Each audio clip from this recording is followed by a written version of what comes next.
வணக்கம் எல்லாருக்கும். Welcome to Chella's kitchen. இன்றைக்கி வந்து ராகி மாவு வச்சு போண்டா டைப்பில் ஒரு ஸ்நாக்ஸ் பண்ணியிருக்காங்க. அதுக்கு பெரிய வெங்காயம் 2, பச்சை மிளகா 2 எடுத்துட்டோம் காரத்துக்கு அது ஏற்ற மாதிரி, கொத்தமல்லி, அப்புறம் கேரட் துருவினது. இதில் 2 கப் ராகி மாவு, 1 கப் அரிசி மாவு எடுத்துக்கிட்டோம். உப்பு இதுக்கு தேவையான அளவு வந்து உப்பு ஆட் பண்ணிக்கோங்க. இப்போ இதில் நம்ம நறுக்கி வச்சிருந்த வெங்காயம், கேரட்டு, கொத்தமல்லி, பச்சை மிளகா இதெல்லாத்தையும் சேர்த்துக்கலாம்.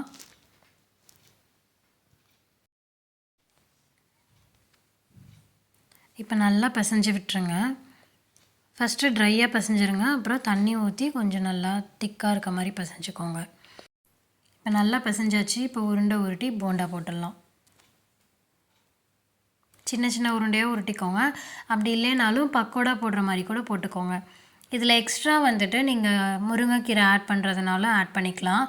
இது ஈவினிங் டைம் ஸ்நாக்ஸ்னால டைஜஷன் ஆகாது அப்படிங்கிறனால அம்மா வந்துட்டு கீரை சேர்க்கலை. உங்களுக்கு வேணும்னா நீங்கள் இதில் ஆட் பண்ணிக்கலாம்.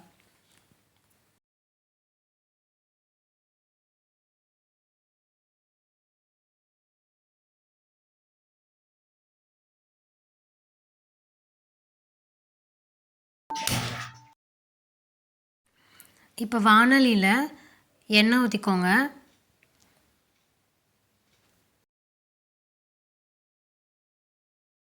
நம்ம உருண்டை பிடிச்சி வச்சுருந்த ஒவ்வொரு ராகி உருண்டையும் இதில் சேர்த்து நல்லா பொரிச்சு எடுத்துக்கலாம்.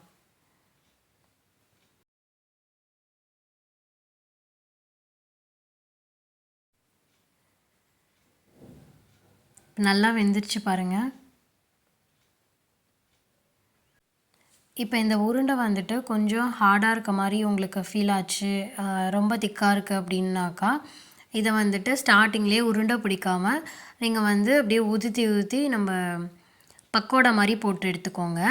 அதுவும் நல்லா தான் இருக்கும். நீங்களும் செஞ்சு பார்த்துட்டு எப்படி இருந்துச்சுன்னு கமெண்ட் பண்ணுங்கள். கண்டிப்பாக கமெண்ட் சொல்லணும். இதுக்கு கூடவே தொட்டுக்க சட்னி இல்லைன்னா வெல்லம் வச்சுக்கோங்க. சுட சுட இருக்குது. நீங்களும் வாங்க சாப்பிட்லாம். இந்த வீடியோ பிடிச்சிருந்தா லைக் பண்ணுங்கள், ஷேர் பண்ணுங்கள், சப்ஸ்கிரைப் பண்ண மறந்துடாதீங்க. தேங்க்யூ.